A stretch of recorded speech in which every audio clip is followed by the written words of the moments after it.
The detective's job isn't really even to solve a case. You try, of course, as you always would, but in those cases it feels like the wheels are already in motion. Like justice is coming whether you bring it or not. In those cases, it seems as if for whatever reason, the criminal crossed the wrong person, and it is only a matter of time before vengeance finds them. In cases like that, all the detective can do is stand back and watch. So it was with Melanie Ware. 11 years old, intelligent, funny, and well-liked by her peer group. Murdered by Alan Warner with help from his girlfriend and accomplice, Lillian Fields. Melanie had been walking home from school back to her grandmother's house. It was August 10th, the height of summer, and the mercury in the thermostat had not fallen below 100 degrees Fahrenheit all day. The sky was clear, and Melanie walked home in the broadest of what people call broad daylight. Still, it is a misconception that monsters only hunt at night, or do what they do in the dark. Despite the clear blue sky, the blazing sunshine, and the people out in the streets, what happened to Melanie still happened in the few minutes she took to cross a patch of woodland on her way home. The sunshine couldn't save her. What Warner did to that poor girl, whilst Fields, a skinny, hideous wretch of a woman with lank, greased-down hair, stood by and watched, we do not need to talk about. All that needs to be said is that it was depraved and horrific. Her body, once Warner was finished with it, was never even buried. Instead, it was dumped unceremoniously in an area of woodland around 15 miles outside of town. The logic clearly being that the animals and insects would do the rest. I did not visit Melanie's grandmother when the girl was reported missing. As a homicide detective, I only went to the house after we had discovered the body. But even before I arrived there, I had been told about the place I was visiting. I have never, my colleague told me, seen anyone boil with anger like that in my entire life. It was like the old woman had moved past hope of finding the kid alive, like she already knew she was dead and had moved past hope and grief and landed squarely in anger. She just sat there with her lips pressed together so tight, like she was trying to hold something inside and was scared that if she opened her mouth, it would spill out. And there was something else. Here, my colleague paused before continuing. All the time I was talking to her, she was doing this little ritual, like going through the motions as if I wasn't even there. She kept picking up handfuls of salt and pouring them on this little altar she had. Just a countertop with some candles and stuff, but in the middle she had this hunk of meat, chicken or something, and it stank. I mean, it was weeks past rotten, but she'd set it up there like it was some kind of offering. When I asked what religion the woman belonged to, my colleague grew sheepish. Nah, you see, I don't know. It wasn't no Christian or Islamic thing, but there was a painting, just a small thing, propped up on this desk. And there was like a desert, and in the middle, a throne. But instead of a king or some religious icon, it was a fly sitting on it. Just a huge, human-sized fly, with those big, multi-lensed eyes and that black, prickly hair that they have. It was wearing a crown, and it looked all swollen, and I don't know. It gave me the creeps. I'll admit that hearing this, I was intrigued. I had always had a fascination with obscure religious practices, particularly those that crossed over with things like the occult or esoteric magic. This idea of a king fly or emperor pest wasn't entirely new. I'd heard the name Beelzebub, or Lord of Flies, many times before. It's where the name Beelzebub, sometimes used for the devil, comes from, and where the title of the book by William Golding comes from too. I had also heard of older pre-Semitic desert religions that would leave the carcasses of animals or portions of meat as offerings for the flies, ostensibly to the spirits that lived in the wild places. I'd even heard of rotten meat being offered in satanic rituals. What I had never heard of was this practice as an actual religion, or of it existing in suburban households in my city. When I did finally visit Melanie's grandmother, I saw no such altar, no rotten meat or painting of a fly crowned in the desert.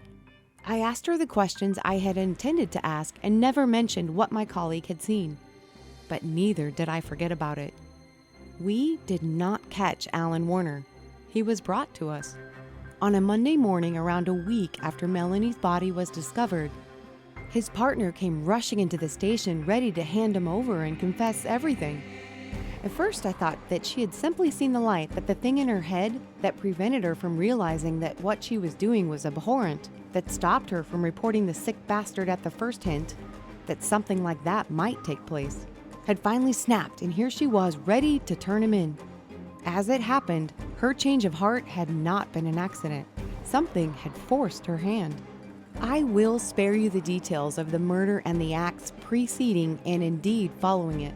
I had to sit through hearing that once, and I don't think it does anyone any good to hear it again. Instead, I'll skip to the end of the interview, where Fields explained that they had dumped the body and climbed back into Warner's truck. "It's hot right now," she said, almost in tears. "You know, with it being summer and all. As soon as we put her in the woods, almost as soon as we put her down, there were flies all over her, just buzzing and landing, then flying off. We left her there and got back in the truck, but I could still hear 'em. Even though they were back there in the woods and we were speeding off on the highway, I could hear them. I turned around to tell Alan, and I seen two of 'em. One was on his arm. He kept swatting it away. And the other was on the corner of his lip, like he'd eaten something and left a crumb there in the corner of his mouth. He swatted it, but it landed over and over. Eventually, he killed the one on his arm, but then it seemed like there was another one that just came from nowhere and landed on his hand, then another on his neck.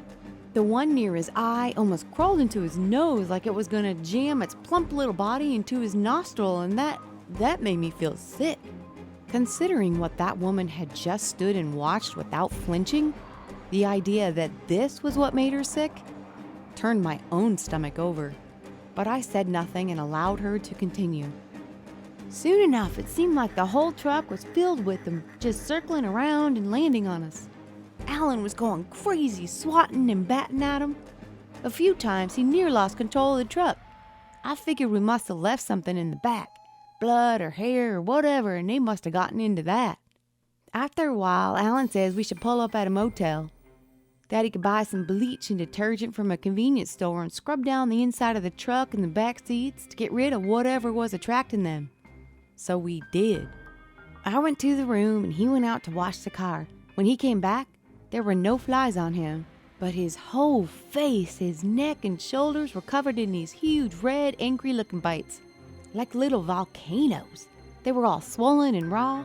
When I asked if he was okay, he just shoved past me and said he was going to take a shower. He got in, and I went back to the bed. About 5 minutes later, I heard him screeching and hollering like I ain't never heard before. So I rushed in the door and opened it, and he's standing there in the shower, only... Here she stopped, her mouth hanging slightly open and her eyes wide like saucers. "Only?" I prompted. "Only it wasn't him no more. I mean, it was him, but he was just all flies. All of him was just jet black, like you couldn't see no skin or nothing. He was covered, millions of them crawling and buzzing all around all over him, just writhing and skittering over one another. You ever see those beekeepers when they let swarms land on them, or those guys on Ripley's Believe It or Not, who have beards of bees? Well, it was like that, but worse. Like there were so many. So many." Here Lillian finally broke down sobbing. I am not ashamed to say I had very little sympathy. "I mean, he was covered completely like someone had just dipped his whole body in tar. He was black, just all black from head to toe. I couldn't see his eyes, his mouth, anything. His whole head was just a huge ball of flies. And the noise? It was deafening." Finally, I interrupted and asked where Alan was now. Fields gave me the address, and I paused the interview to drive out there. What I found there could not, truthfully, be described as a human being. Never in my life before or since have I seen so many insects in one place. Alan Warner was coated in them. Not 1 millimeter of his own skin was visible, and he appeared slumped in the corner like a creature made up entirely from the bodies of flies. At first, seeing the chest rise and fall, I thought he might still be breathing, and so called an ambulance. I even fought my way through, plunging my hand between the legions of insects to check his pulse. He was dead. The movement, I was told later, was caused by thousands of flies struggling over one another. Inside, his chest and lungs expanding as they jostled for position. I was also told that before they were able to examine what remained of his body, the coroner had to remove the flies. They were so numerous that the job required a pressure hose. Lillian Fields is serving multiple life sentences. She spends most of it in solitary confinement. She is closely monitored and is on constant suicide watch. The prison guards are unified in their opinion that she should not be allowed to end her own life, as that would be too easy. A year ago, she not only used a piece of sharpened plastic to cut off her own ears, but by inserting a ballpoint pen she had found into them, punctured both of her eardrums. Despite now being clinically deaf, she still hears the buzzing.